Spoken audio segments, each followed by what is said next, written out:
नमस्कार दोस्तों, ocean network में आपका स्वागत है। एक शेर है, कहाँ तो तय था चरागाह हर एक दर के लिए और कहाँ मयस्सर नहीं पूरे शहर के लिए। और ये जो चिराग की बात है, ये इसको आप जोड़ करके देखिए उन 26-28 दलों के उन लंबे चौड़े दावों के साथ जब उन्होंने कहा था कि कम से कम 400 सीटों पर हम लोग भारतीय जनता पार्टी के कैंडिडेट के खिलाफ एक-एक कैंडिडेट खड़ा करेंगे विपक्ष का। वो जो दावे थे वो तो हवा-हवाई हो चुके हैं। अब तो टुकड़ों-टुकड़ों में कहीं-कहीं जो इनके अपने अ, पारिवारिक जो इनकी विरासत है या इनके जो गढ़ रहे हैं, उसको बचाने की कवायद भर दिखाई दे रही है। कांग्रेस ने अगर समाजवादी पार्टी से गठबंधन किया है उत्तर प्रदेश में, तो कुल मिलाकर के अमेठी और रायबरेली की लड़ाई दिखाई दे रही है। इसके अलावा कोई उनको बहुत ज़्यादा उम्मीदें हैं या वो ये सोच कर के 17 सीटों पर लड़ेंगे कि इनमें से 10-12 सीटें हम जीत लेंगे, ऐसा नहीं दिखाई दे रहा है। अरविंद केजरीवाल जो कभी अपने बच्चों की कसम खाया करते थे, ना भारतीय जनता पार्टी से कभी सहयोग लेंगे, ना देंगे, ना कांग्रेस से कभी सहयोग लेंगे, ना देंगे। अब वो कांग्रेस के सामने ही घुटने टेकते हुए दिखाई दे रहे हैं। जिस दिल्ली में वो कह रहे थे कि बस 1 सीट की औकात है कांग्रेस की, वहाँ अब वो कांग्रेस को 3 सीटें देने को तैयार हो गए। इसी तरीके से हरियाणा की 10 में से 9 सीटों पर कांग्रेस लड़ेगी। चंडीगढ़ की सीट भी अरविंद केजरीवाल ने कांग्रेस को दे दी, गोवा की भी दोनों सीटें कांग्रेस को दे दी, गुजरात की बस भरूच और भावनगर की 2 सीटें और बाकी 24 सीटों पर कांग्रेस ही लड़ेगी। पंजाब में ज़रूर इन दोनों पार्टियों को गलतफ़हमी है। तो आज हम ये बात करेंगे कि आप नरेंद्र मोदी को केंद्र की सत्ता से हटाने की लड़ाई का एक जज़्बा लेकर के 26 या 28 दल इकट्ठा हुए थे और 4 शहरों में आपने यात्राएँ कर डाली थी, पटना, बेंगलुरु, मुंबई, दिल्ली। अब जबकि लोकसभा चुनाव की घोषणा बिल्कुल सिर पर है, तो आप खड़े कहाँ हैं? और आप अपनी निजी लड़ाइयाँ लड़ रहे हैं, सम्मान बचाने की लड़ाई लड़ रहे हैं या नरेंद्र मोदी को हटाने की लड़ाई लड़ रहे हैं? तो मेरे साथ बहुत ही वरिष्ठ पत्रकार और यूट्यूब पर एक चैनल पर वो आजकल शाम 6 बजे आते हैं, सीधी लकीर उसका नाम है, धीरेन्द्र पुंडीर हमारे साथ जुड़ रहे हैं। तो धीरेन्द्र जी को जोड़ कर के इस चर्चा को आगे बढ़ाते हैं। धीरेन्द्र जी, बहुत स्वागत है। नमस्कार।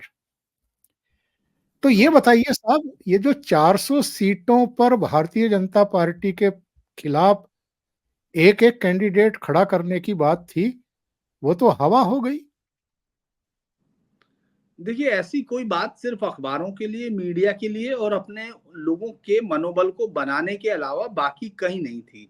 ऐसी चीज़ आपको दिखती है क्योंकि कई बार जब हम लोग ये बात करते हैं कि क्या ममता बनर्जी इतनी उदार हो जाएँगी कि वो 5-10 सीटें दे दें? इतने ज़्यादा उनके अंदर हो जाएगा या आपको लगता है कि वो उदारतापूर्वक तरीके से यहाँ जीत की स्थिति में हो अखिलेश और तब सीटें दे दें इतनी? चूंकि 2017 के बाद चुनाव के बाद तो यही कहा गया था कि हमने उनको उनकी हैसियत से ज्यादा सीट दे दी थी और वो समझ नहीं पाए थे। आपको लगता है कि कांग्रेस हरियाणा में उनको 5 सीट दे देगी? ये दरअसल शुरू से एक प्रैक्टिकल राजनीति का जो एक तरीका होता है उसके अगेंस्ट खड़े थे। ये लोग अपने अपने गढ़ अपनी अपनी नाक बचाने की आखिरी लड़ाई लड़ रहे हैं। चूंकि जातिगत जातीय आधार पर बनी हुई पार्टियां कभी भी इस तरह का कोई कदम नहीं उठाती है जिससे कि उनके उस बेस में कमी आ सके। आप देखते होंगे कि कितना हार्ड बार्गेनर मुलायम सिंह रहे, हार्ड बार्गेनर देवीलाल रहे, फिर आगे ओम प्रकाश चौटाला या वो, ये तमाम जातियों के आधार पर बनी हुई राजनीति है, चाहे वो लालू यादव या इसके अलावा उनके पास कोई दूसरा विजन नहीं होता है क्योंकि जो शुरुआती दौर था उत्तर प्रदेश की राजनीति में, तो जिस तरह से चौधरी चरण सिंह 1967 में कांग्रेस से अलग हुए तो उनके पास एक विजन था कि उन्होंने कहा कि मुझे अजगर बनाना है या पिछड़े की एक जो राजनीति है, किसानों की जो राजनीति, खासतौर से उसमें उन्होंने ये भी नहीं किया था, क्योंकि आप अगर अजगर में देखें तो उसमें राजपूत भी शामिल था, उसमें वो था जो अपर कास्ट है, यानी उन्होंने अपनी एक लड़ाई को विचारधारा के साथ रखा। लेकिन उसके बाद उनके बेटे ने, और खुद बाद में चरण सिंह, जो हम लोग 78 के बाद के चरण सिंह को देखते हैं, वो पिछले 10 साल के चरण सिंह से बिल्कुल अलग खड़े होते हैं।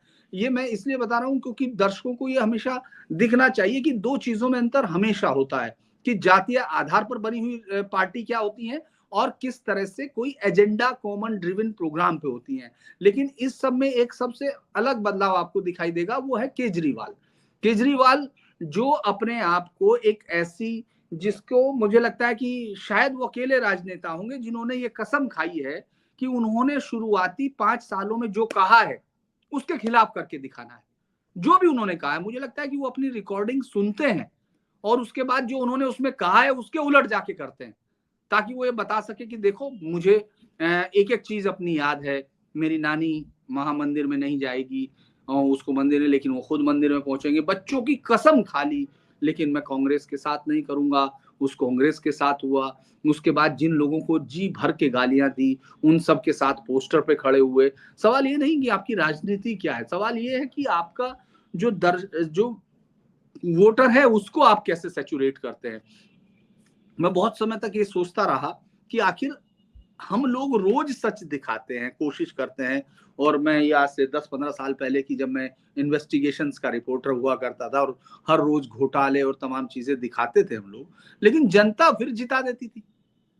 तो उसके बाद फिर इस कॉम्प्लेक्स को देखने की जरूरत पड़ी कि आखिर ये आधार क्या है। आप उत्तर प्रदेश में उन सीटों का बंटवारा देख रहे हैं जो समाजवादी पार्टी ने दी हैं, ये वो सीटें हैं जिनमें से 12 पे जमानत जब्त है कांग्रेस की। यानी उसके पास कोई जीत का आधार तो बहुत बड़ी बात होती है, उनके पास कोई इस बात की भी ताकत नहीं दिख रही है। मैं ये नहीं कह रहा कि मैं हमेशा जनता पे बहुत यकीन करता हूं और वो जो फैसला देती है उसको मानता हूं, लेकिन अभी की आज की हालात में जब हम बात कर रहे हैं तो कांग्रेस उन 12 सीटों में 1,20,000 वोट तक पहुंचेगी, ये संकट होगा। वो उन सीटों पे लड़ क्यों रही है। और आप देखिए कि जिस तरह से चौथे नंबर पर रहने वाले सलमान खुर्शीद, वो ये नाराज हो गए हैं कि साहब मेरा और फर्रुखाबाद की जनता का रिश्ता टूट रहा है। वो ऐसा रिश्ता है जो उनको चौथे नंबर पे ले जाता है, ऐसा रिश्ता है जो उनको जमानतें जब्त करा देता है। लेकिन चूंकि राजनेताओं का एक शगल भी होता है चुनाव लड़ना, वो ये कहते हैं कि हमने 5 साल तैयारी की हो जिस एग्जाम की, और हम एग्जाम में ही ना बैठे, तो ये तो वो वाली बात होगी। क्योंकि मैं एक सज्जन से जब बात कर रहा था तो मैंने कहा यार आप लड़ क्यों रहे हैं, आपकी तो जीत क्या क्या, आप वो भी नहीं बचा पाएंगे जमान। तो उसने कहा कि यही सीधा वर्ड कहा कि साहब मैं एग्जाम भी ना दूं, 5 साल बाद पेपर होता है। तो ये ये तय हो रहा है कई बार। तो मुझे लगता है कि कौन सी सीट हारेगा इस बात पे फैसला कर रहे हैं पार्टी वाले, क्योंकि आपके पास कोई प्रोग्राम नहीं है, आपके पास कोई वो एजेंडा नहीं है, आपके पास कुछ नहीं है, और आप सिर्फ एक मत पे हैं कि जब जनता तंग आ जाएगी, जब जनता इस चेहरों से ऊब जाएगी या बीजेपी से ऊबेगी, तो वो हार के कहां जाएगी, क्योंकि हम तो लड़ ही रहे हैं चुनाव। भाई आप कहीं भी नहीं हुआ तो वोट तो किसी को देगा। नोटा तो उत्तर आपने देखा होगा, उत्तर प्रदेश, बिहार, इन सब में नोटा वोटा से कोई बहुत लेना देना जनता का होता नहीं। वो सीधे तौर पर फैसला देती है तो वोट देने आती नहीं है, या वोट देती है तो वो सीधा अपनी जीत में। तो इनको सिर्फ ये लग रहा है कि ये जनता की मजबूरी हो जाएगी कि इस सरकार से जब वो नाराज हो जाएगी तो हमको देगी। ये उसके लिए प्रयास कर रहे हैं, उसलिए मैदान में डटे हुए, ताकि हम देखें। वरना दिल्ली में जो 3 सीटें आप ले लो या 4 सीटें उनको दे दो, उससे क्या फर्क पड़ना है। आपको लगता है कि आज की डेट में कोई फर्क पड़ रहा है दिल्ली में कि ये 3 सीटें की बजाय अगर हम ये मान लेते हैं कि अगर 4 सीटें कांग्रेस को मिल जाती, तो आपको लगता है हार का अंतर कोई अलग हो जाएगा। अलका लांबा को 3,000 कुछ कितने वोट मिले थे, वो किस चीज की राजनीति कर रहे हैं। तो इसी तरह से हम जब उधर जाते हैं, जिन 400 सीटों की बात करते हैं, तो ममता बनर्जी अपने इलाके में अपने लोगों के साथ, वो मुस्लिम वोटर्स के साथ जिस तरह उनके साथ अटैचमेंट है, वो उस वोट बैंक को वापस क्यों कांग्रेस को करना चाहेगी जो उन्होंने छीना है। वहां कोई वोट बैंक बस बीजेपी का नहीं लिया है, बीजेपी का कोई वोट बैंक नहीं लिया, बीजेपी ने तो वोट बैंक लिया है अपने पास। तो इसीलिए ममता बनर्जी उस पार्टी को वापस गोद में रख के, उसमें रख के, थाली में रख के वापस कर दें कि साहब मैंने आपसे लिया हुआ तो मैं आपको वापस कर दूं। क्या अखिलेश यादव को इतना पॉलिटिकल अनुभव नहीं है कि जिस कांग्रेस पार्टी के वोट पर वो खड़े हैं, क्योंकि जो उत्तर प्रदेश की लड़ाई है या तमाम जगहों की लड़ाई है, कांग्रेस पार्टी ब्राह्मण्स, अल्पसंख्यक और दलित वोटर्स के बेस पर उस चुनाव को लड़ा करती थी, जिस समय हम लोग 70s के बाद की इंदिरा गांधी या तमाम पार्टी के नेताओं को देखते हैं। तो क्या वो वापस कर दे? तो इसीलिए ये बहुत ही बचकाने वाले आइडिया थे। हाँ, ये जरूर था कि 77 जैसा शायद कोई गठबंधन कर ले। आपको याद होगा 77 में जब गठबंधन हुए जी। थे तो उससे पहले, मीटिंग से पहले चरण सिंह कह रहे थे कि मैं जनसंघ के साथ नहीं होऊंगा, ये तो ऐसा है और तमाम है। उसके बाद जनसंघ भी उसी में रहा और वो भी रहे। फिर बाद में पार्टी तोड़ने के लिए बहुत आसान सा इस्तेमाल किया गया कि हम लोग नहीं रह सकते हैं, डुअल मेंबरशिप है। तो ये एक ऐसा गठबंधन उस समय भी तैयार हुआ था। लेकिन ये मुझे लगता है कि 77 की तरह की प्रेशर जो जनता का था, 77 में एक बात तो आपको माननी पड़ेगी, हम सबको माननी पड़ेगी कि जनता का प्रेशर बहुत था।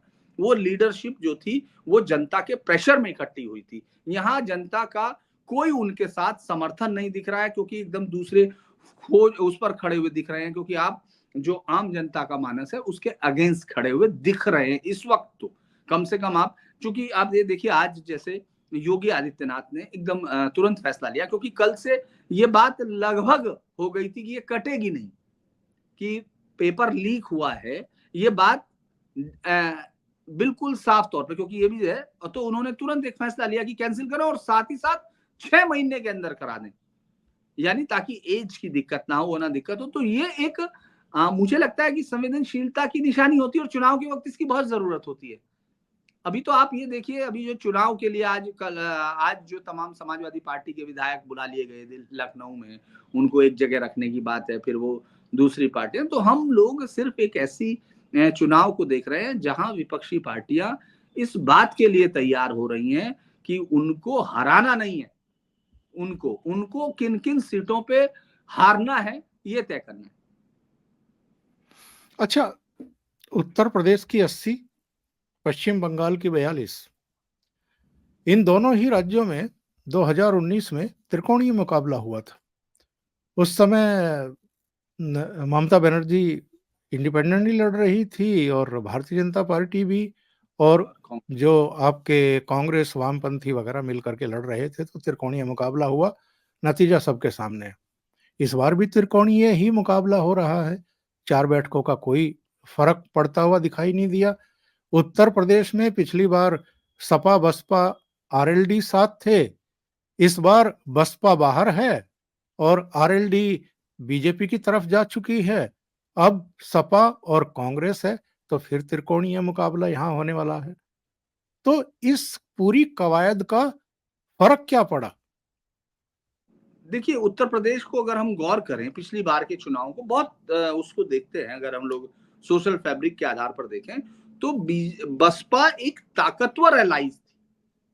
बसपा एक ऐसा एलाई थी जिसके पास अपना एक वोट बैंक आज की डेट में भी है। अगर वो अकेले भी लड़ती है, आपने देखा होगा कि 13 से 14% उसके पास अपना वोट बैंक है। उसको आप अभी अभी वो छिज गया है, लेकिन 13-14% वोट बैंक अभी जुड़ा हुआ है। लेकिन कांग्रेस क्या देगी? 12% तो अभी भी है उसके पास, हाँ, 12% तो है ही।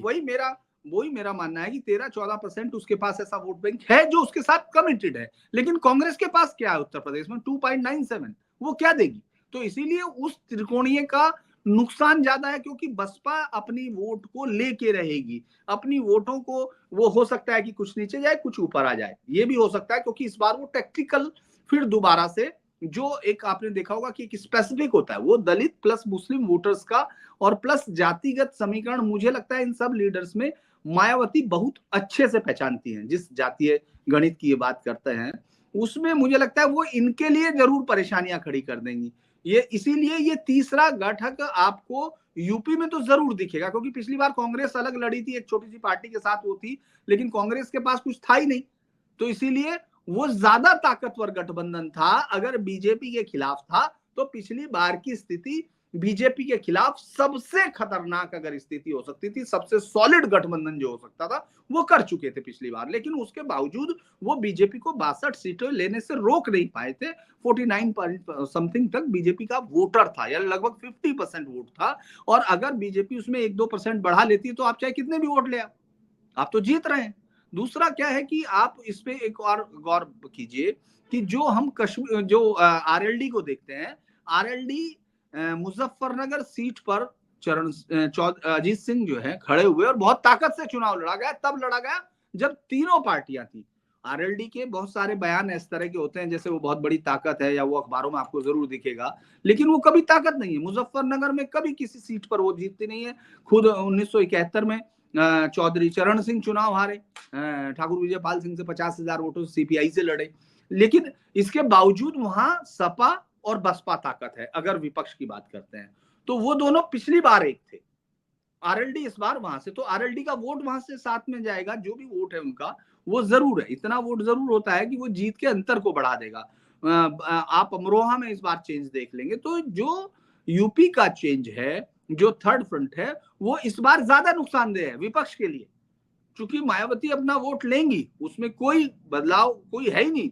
और उतने वोट के जाने के बाद मुझे नहीं लगता कि जो योगी आदित्यनाथ है उनके काम पे जनता जो है कोई नाराजगी हो या कुछ हो। लगातार जिस तरह से लॉ एंड ऑर्डर का सवाल है उस पर वो ठीक है, बाकी विपक्षी तो अपनी कहानियां सुनाते ही हैं, लेकिन उसमें कहानी सुनाने के पीछे सिर्फ जातीय गणित के अलावा और कोई शब्द नहीं होते। वो तो उनके कुछ लोग लिखते हैं, वो मीडिया के आजकल लोग आप देखते ही हैं कि तमाम लोग आजकल वो आइडिया दे रहे हैं। लेकिन बंगाल का उलट मामला है। बंगाल में उस तीसरे गठबंधन का इसलिए भी कोई मतलब नहीं है क्योंकि पिछली बार अगर आपने देखा होगा कि विधानसभा में पूरा का पूरा जो मुस्लिम वोटर्स है, यहाँ तक कि मुर्शिदाबाद, मालदा और ये सब जहाँ अधीर रंजन चौधरी या उससे पहले प्रणब मुखर्जी या अब्दुल एबी गनी खां हुआ करते थे, उन सब से पूरी तरह से जो मुस्लिम वोटर्स है वो टीएमसी पे शिफ्ट कर चुका, टीएमसी के पास। तो कांग्रेस के पास या उसके पास उस लड़ाई में कोई फायदा नहीं है। वो एक फुरफुरा शरीफ के उसको देखा था पिछली बार की मुस्लिम वोट वो भी साफ हो गए, क्योंकि देखिए किसी भी मुस्लिम लीडर से बड़ी ताकत ममता बनर्जी है, क्योंकि मुस्लिम को मालूम है कि उनके दम पर कोई उनका लीडर वो चाहेंगे तो अपना खड़ा जरूर करना चाहेंगे, इच्छा जरूर होती है। क्योंकि आपने देखा होगा पिछली बार के चुनाव में बिहार में जब पूर्वांचल में एक संवाददाता पूछ रहा था तो उन्होंने कहा कि जब हम जिन सीटों पे हम अपना उम्मीदवार जिता सकते हैं यानी मुस्लिम उम्मीदवार जिता सकते हैं वहां हम अपने को देंगे, जहां हम अपने को नहीं जिता सकते वहां हम सेकुलर पार्टी को देंगे। तो वो क्लियर जवाब था। तो मुझे लगता है उसमें बहुत ज्यादा दिमाग लगाने की जरूरत नहीं, क्योंकि ममता बनर्जी उनको हिंदू वोट के साथ मिलाती हैं। एक भद्र लोग का वोट है जो लगातार निरंतर, मैं तो कम से कम बंगाल की हिस्ट्री को जितना देखता हूँ तो वो 67 से हो चाहे उससे पहले से हो, निरंतर जो भद्र लोग है जो वहां होने वाले अत्याचारों पे, चाहे वो महिलाओं पे हो, चाहे वो दलितों पे हो, चाहे वो गरीब लोगों के हो, SC ST, उन पर लगातार होने वाले अत्याचारों में वो जो भी पार्टी सत्ता में आती है उसके साथ खड़ा होकर वो पूरा करता है और उसका फायदा लेता है। तो मुझे लगता है कि वहां उस डिवीजन का कोई बहुत ज्यादा फर्क नहीं है। और बीजेपी पिछली बार वहां 18 सीटें ली थी, उस वक्त किसी को एक्सपेक्टेशन नहीं थी। इस बार पूरे दमन चक्र के बावजूद मुझे लगता है कि बीजेपी अपनी स्थिति को बनाए रखेगी, बेहतर भी कर बिल्कुल सकती सही बात है। एक और बड़े राज्य की बात करें धीरेन्द्र जी, बल्कि उत्तर प्रदेश के बाद सर्वाधिक सीटें जहां से आती हैं 48, महाराष्ट्र। है। और महाराष्ट्र में काफी चीजें उलट पुलट हो चुकी हैं अब तक। 2019 में शिवसेना और भारतीय जनता पार्टी मिलकर के लड़ी थी और भारतीय जनता पार्टी ने 27% से अधिक वोट शेयर के साथ 23 सीटें जीती थी और शिवसेना ने 23% वोट शेयर के साथ 18 सीटें जीती थी। यानी इन दोनों ने ही 41 सीटें जीत ली थी और बाकी एनसीपी को 4 मिली थी, एक कांग्रेस को मिली थी, एक असदुद्दीन ओवैसी की पार्टी को मिली थी, एक औरंगाबाद, इंडिपेंडेंट जो आपकी अमरावती से जीत करके आई अमरावती थी। से तो ये कुल नवनीत मिलाकर राणा। के वहां पर सिचुएशन थी, लेकिन एनसीपी टूट चुकी है, शिवसेना टूट चुकी है, बल्कि दोनों पार्टियों के मालिक अब और हैं शरद पवार और उद्धव ठाकरे के बजाय। तो क्या सिचुएशन इस समय आप महाराष्ट्र की देख रहे हैं? महाराष्ट्र में तो इस बार अगर हम कहें तो कई कोणीय मुकाबला होता हुआ दिखाई दे रहा है, क्योंकि वहां सीटों को लेकर के अभी तक जो बची खुची पार्टियां हैं, शरद पवार की, उद्धव ठाकरे की और कांग्रेस, वो सिर फुटअव्वल कर रही हैं, सीटें बंट नहीं रही हैं। अशोक चौहान कांग्रेस छोड़ गए, मिलिंद देवड़ा कांग्रेस छोड़ गए, उधर अजीत पवार जो है वो अपने चाचा से बगावत करके चले गए, एक नाथ शिंदे तो चीफ मिनिस्टर बन गए भारतीय जनता पार्टी के सहयोग से। देखिए, एक बात हमको देखनी चाहिए कि मान लो एक रोटी है, एक ही रोटी है और उसमें जो है कोई 2 लोगों को मिलके खाना है, लेकिन उसी में अगर 4 लोग आ जाएँगे, तो कुछ भी हो या वो 2 लोग 4 हिस्से की बात करने लगेंगे, तो एक-एक हिस्सा कम होता चला जाएगा, वो आधे में से और आधा होगा। अगर हम एनसीपी की बात करें पूरे महाराष्ट्र में, तो एनसीपी भले ही इमोशनल अपील के नाम पर आज भी जो अंग्रेजी अखबार हैं या जो शरद पवार को इस देश का चाणक्य लिखते रहे, अघोषित राजनीतिक चाणक्य जो थे, जो कभी भी अपने राज्य के बाहर कोई ताकत नहीं रहे, या जिनका कोई भी कम से कम हिंदी बेल्ट या नॉर्दर्न बेल्ट में जिनकी कोई अपील कभी नहीं रही, पूर्वोत्तर में कभी अपील नहीं रही, साउथ में कोई अपील नहीं रही। मैं पाठकों को बताता चलूं कि एनसीपी का जो वोट शेयर था पिछले लोकसभा चुनाव में वो 15.7% था और कांग्रेस का 16.4 था। और कांग्रेस तो भले ही साबुत है, लेकिन एनसीपी का जो 15.7% था, इसमें बंटवारा होने वाला है। और जो शिवसेना का 23.5% वोट था, उसमें भी बंटवारा होने वाला है। वही मैं आपको दर्शकों को ये बता रहा था कि अगर आप गौर करते हैं कि भले ही जरांगे को आगे करके या जो एक पिछड़ों को मराठा वोट को एकजुट करने की बात है, तो आप देखेंगे ऊपर जरूर है कि लेकिन वो मराठा वोट कितने हिस्सों में बढ़ता है। कांग्रेस वहां बहुत ताकतवर रही, कभी भी मराठा सरदार, मराठा वोटों के मसीहा या मराठा वोटों के जादूगर शरद पवार कभी भी कुछ इलाकों को छोड़ दीजिए, उनके निश्चित बटे हुए सतारा, सांगली, इधर इधर की तरफ के इलाकों को छोड़ दीजिए, तो उसके अलावा वो कभी भी बहुत ताकतवर कहीं बाहर निकल कर नहीं होते हैं। यानी वो जो बेल्ट सैतकारी या उसकी जो किसानों की गन्ना बेल्ट है उसके अलावा दूसरी जगह दूसरे होते हैं। कोंकण बेल्ट में शिवसेना रही है और इधर मुंबई में अगर आप गौर करेंगे तो शिवसेना के 2 हिस्से हुए और दूसरे हिस्से में चूंकि शिवसेना, अगर हम मराठा बेस छोड़ते हैं जो उसका, जिसके साथ अभी भी आपको उद्धव ठाकरे को जो साथ देता हुआ दिखता है, जो उसी का ये अपने सेलेक्टेड मराठास है, मैं ये नहीं कह रहा कि वो सारे मराठा, उनके अपने मराठा है, उनके अपने मराठा, कांग्रेस के अपने मराठा। तो उसमें आप गौर करेंगे कि वो जो वोटर्स है उसमें जो बाकी हिंदू के नाम पे वोट देता था, चूंकि बीजेपी के साथ होने पर जो गैर मराठा वोटर्स था वो शिवसेना को भरपूर मिलता था। उसमें कोई ये नहीं था कि वो सिर्फ उसका वोटर है, क्योंकि मुंबई में शिवसेना जो हिंदी भाषी लोग हैं उन पे हमले कर रहे हैं, उन पे मारना, उनको पीटना, उनके साथ बदतमीजी करना, ये निरंतर उनके साथ रहा। उनका बहुत तिरस्कार पूर्ण तरह की भाषा हमेशा होती रही है। तो वो उसकी एक लिमिट रही है। वो जो है उद्धव ठाकरे और बाल ठाकरे में ये अंतर था कि बाल ठाकरे के समय भी पिटाई हुई, लेकिन बाल ठाकरे को फिर भी लोग अब एक भी वोट उसको हिंदी बेल्ट का नहीं मिलेगा। ये तो मैं मानता हूं कि शिवसेना उद्धव ठाकरे को कोई शायद ही कोई आदमी, जो क्योंकि ऐसे तो बहुत सारे लोग मिल जाते हैं कि वो तिवारी जी उनका बचाव करते रहते हैं बैठ के या कुछ और, लेकिन वोट नहीं होगा कोई भी उनके पास।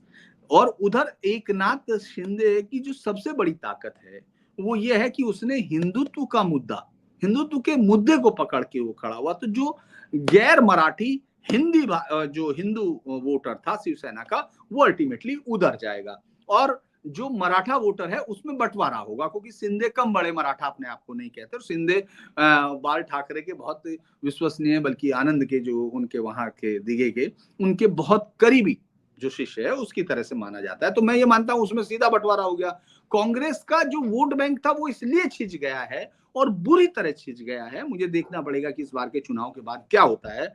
कि मिलिंद देवड़ा है तो वो साउथ मुंबई में उनका देवड़ा परिवार का एक अपना एक उन्होंने एक जो बना लेते हैं इलाका, वो उस तरह बनाया हुआ है, उसमें कोई बात नहीं। पहले मुरली देवड़ा फिर मिलिंद देवड़ा तो उनका है, उसमें कोई शक नहीं। तो वो कांग्रेस के साथ उसमें से टूट होगी, ऐसा तो है नहीं कि कांग्रेस सब वापस लेगी और मिलिंद, तो वो लोग लेके जाएंगे। इसके साथ साथ अशोक चौहान आखिरी ताकतवर नेता है, क्योंकि पृथ्वीराज चौहान जो है, पृथ्वीराज चौहान जो है कभी भी जनता के नेता नहीं, पृथ्वीराज चौहान दिल्ली के नेता है जिनको इम्पोज किया जाता है। वो प्रधानमंत्री पीएमओ ऑफिस के मिनिस्टर थे जिनको वहां इम्पोज किया जाता है। लेकिन बिल्कुल। अशोक चौहान नांदेड़ और उस इलाके में अपनी ताकत के नेता है। तो मुझे लगता है कि वहां अगर बीजेपी अपने टिकटों के बंटवारे को सही करती है तो उसके पास वो पुरानी स्थिति में बहुत ज्यादा अंतर उसके नहीं आना है, क्योंकि उसके पास जो फडणवीस हैं और अच्छे लीडर अभी हैं उसके पास। तो मुझे लगता है कि ये एक बेहतर कॉम्बिनेशन वहां बना है और एनडीए की पिछली बार की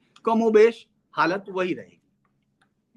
अच्छा, अगर हम परसेप्शन की बात करें, क्योंकि आमतौर पर जब भी इतने बड़े चुनाव होते हैं, तो परसेप्शन जो है वो काम करता है। इन्होंने 4 अलग-अलग शहरों में बैठ के भी की, मंथन भी किया, संयोजक भी तय नहीं कर पाए, मिनिमम कॉमन प्रोग्राम भी तय नहीं कर पाए, दूसरे तमाम मुद्दे अनसुलझे रह गए। सबकी अपनी-अपनी ईगो थी, नेता कौन बने इसको भी तय नहीं कर पाए। हम ये मान करके चलते हैं कि जो पुराना यूपीए था, बस वो है और उसमें आम आदमी पार्टी एक और प्लस हो गई है। बाकी तो इनमें से कई निकल भी गए। फारूक अब्दुल्ला का बयान हमने देख ही लिया, वो एनडीए में आने को तैयार हैं।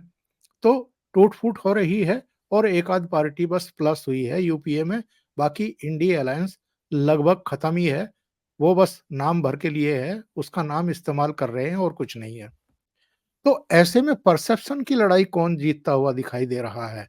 क्योंकि इधर हम देख रहे हैं कि एनडीए में तो लोगों की आवक चल रही है। नीतीश बाबू आ गए, जयंत चौधरी आ गए, अशोक चौहान आ गए, मिलिंद देवड़ा उधर शिवसेना शिंदे में चले गए।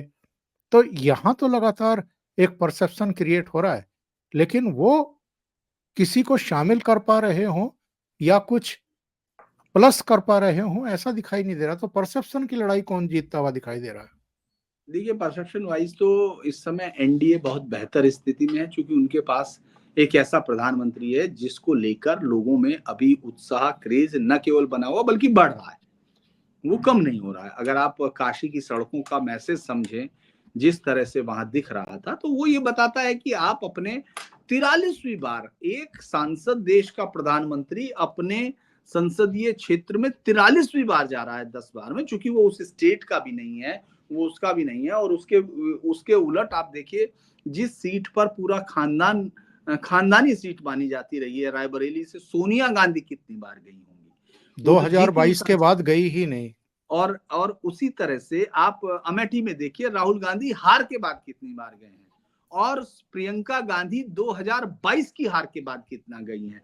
तो जो परसेप्शन की लड़ाई है, वो इसलिए भी बनता है परसेप्शन, क्योंकि आप मेहनत करते हुए दिखते हैं। एक ऐसा मुख्यमंत्री, बड़ा इंटरेस्टिंग, निर्मला मैं सीतारमन को सुन रहा था, तो उन्होंने जो बात कही, मुझे लगता है कि पत्रकारों को भी कई बार पॉलिटिशियंस के होमवर्क पर ध्यान देना चाहिए। उन्होंने कहा कि 75 जिले हैं और वो 243 या कितनी बार, मतलब उससे ज्यादा बार वो अलग अलग जगह जा चुके हैं। उन्होंने एक बहुत अच्छा डाटा दिया।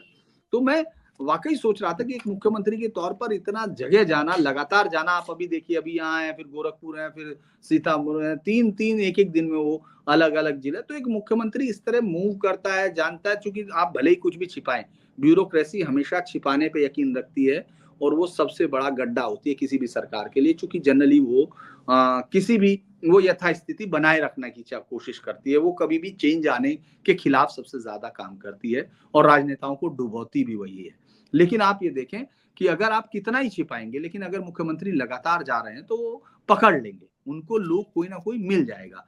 तो परसेप्शन ये है कि बीजेपी काम करती हुई दिख रही है अपने फील्ड में, साथ ही साथ एनडीए जो है उन लोगों को जोड़ रहा है। हालांकि देखिए, इसमें से कुछ चीजें ये भी है, और ये परसेप्शन है, इसमें कोई शक नहीं कि बीजेपी के पास एक वो लॉन्ड्री है जिसमें जो भी आता है उसके कपड़े धुल जाते हैं, वो साफ हो जाता है, इसमें कोई शक नहीं, ये है। लेकिन जनरली पब्लिक अभी उसको सुन रही है, उसके नेताओं पर यकीन कर रही है। ये बड़ी चीज होती है, क्योंकि आप तो सभी, चूंकि जब इधर आ गए नीतीश कुमार, तो अचानक नीतीश कुमार कम्युनल हो गए, और अचानक उनमें सब कांटे उगाए। जब तक वो वहां बैठे थे, तब तक नीतीश कुमार बहुत बड़ा काम कर रहे थे। तो वो तो एक पॉलिटिकल है, हम लोग इस बात को जानते हैं कि इसका उनके वोटर्स पर कोई असर नहीं पड़ता। तो परसेप्शन में एनडीए काफी आगे है। यहाँ तक कि अभी ये चर्चा थी, उन्होंने बातचीत अभी शायद मुझे लगता है कि नहीं हुई, कंक्लूड नहीं हुई, जो अकाली दल के साथ थी, और शायद बीजेपी इस बार पहली बार पूरी तरह से लड़ने की सोच रही है कि उसको लड़ेगी, मतलब जिस भी तरह से अपना देखेगी कि बिना अकालियों के पिछली बार जिस तरह से लड़ाई हुई, तो मुझे लगता है कि उसमें देखें कि बाकी तो परसेप्शन वाइज तो ये आगे हैं ही, क्योंकि उनके पास परसेप्शन है ही नहीं। अब आप ये सोचिए, राहुल गांधी उत्तर प्रदेश में सभा कर रहे हैं, एक यात्रा निकाल रहे हैं, और प्रियंका गांधी अब पहुंचती हैं, और उसके बाद आगरा में शायद अखिलेश जुड़ेंगे। तो ये जो टुकड़े टुकड़े करके पॉलिटिकल मैसेज देने की कोशिश कर रहे हैं, वो मुझे नहीं लगता कि उससे कोई परसेप्शन क्रिएट होता है जो पॉजिटिव हो। बीच में यात्रा फिर बंद हो जाएगी, 26 से फिर बंद हो जाएगी, वो बाहर चले जाएंगे विदेश, कैम्ब्रिज में उनको भाषण देना है। तो आपको जो 24 घंटे राजनीति करने वाले लोग हैं, उनके सामने इस तरह का अप्रोच नहीं चलता है। धीरेन जी, बहुत बहुत धन्यवाद। आप जुड़े और बहुत महत्वपूर्ण मुद्दों पर आज आपने चर्चा की है। Thank you so much. जी, नमस्कार।